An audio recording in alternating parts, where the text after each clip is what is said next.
The university fresher season is about to hit us. If you're running a taster session, I've got a couple of tips that I'd like to pass on to you. I've had a lot of experience with running taster sessions over the past 14 years. However, recently I've tried a taster session at Ludo Sports, and this has reminded me about what it's like to be trying a sport for the first time and how a taster session can set your impression of the sport and if you're going to continue with it or not. So here are my 3 tips that I'd like to give you to run a successful taster session. Number 1, don't stand in a circle with your friends and chat. Now, I know a lot of people aren't going to have seen their friends over the summer and there's going to be a lot of catching up to do, but one of the biggest things that can really put people off is if you come and everyone's stood in a circle already chatting to their friends. This can feel very cliquey, it can make you feel very awkward, and if you're a fresher and everyone's just got their back turned to you and you can't get involved and you don't know what they're talking about, it becomes very isolating and you don't really feel like you belong there. That can turn you off of the sport very quickly. So if you're running a taster session, make sure that you open up those circles, go and talk to a fresher, just find out what their name is, find out what course they're doing, why they want to try out your sport, have a chat with them, get them involved. Tip number 2, keep your explanations short. People have come there because they want to try out the sport, they want to be moving about, and they want to be participating in the game. It can be very tempting to start talking about tactical reasons why you do X, Y, or Z in a game. People don't really care until they get entrenched in a sport about the nitty-gritty of it. So when you're setting up your taster session, keep your explanation short, simple, and easy to understand. Once people are coming back and training with you regularly, that's when you can get into the tactics. But right now in the taster session, they just want to know the bare minimum of what they need to do so that they can get ready, get involved, and get moving. And finally, tip number 3 kind of relates to the one before: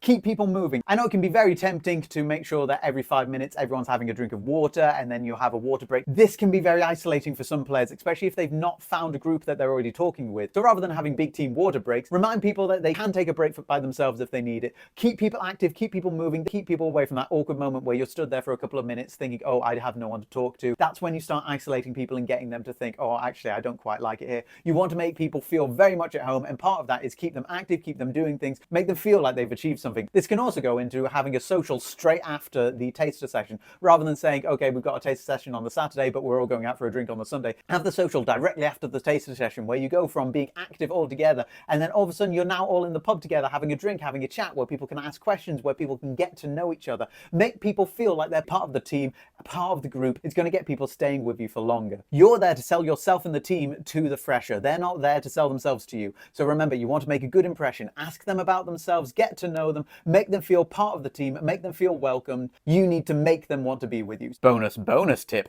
Offer to take a video for people or photos for their social media. Ask people if they want you to take a video of them doing a tackle for the first time on their phones. This is something that worked really well with Ludo Sports, I think. And it also helps advertise your team to people who might know this person, who might be local, who might want to try it themselves. So be friendly, be happy, and have fun.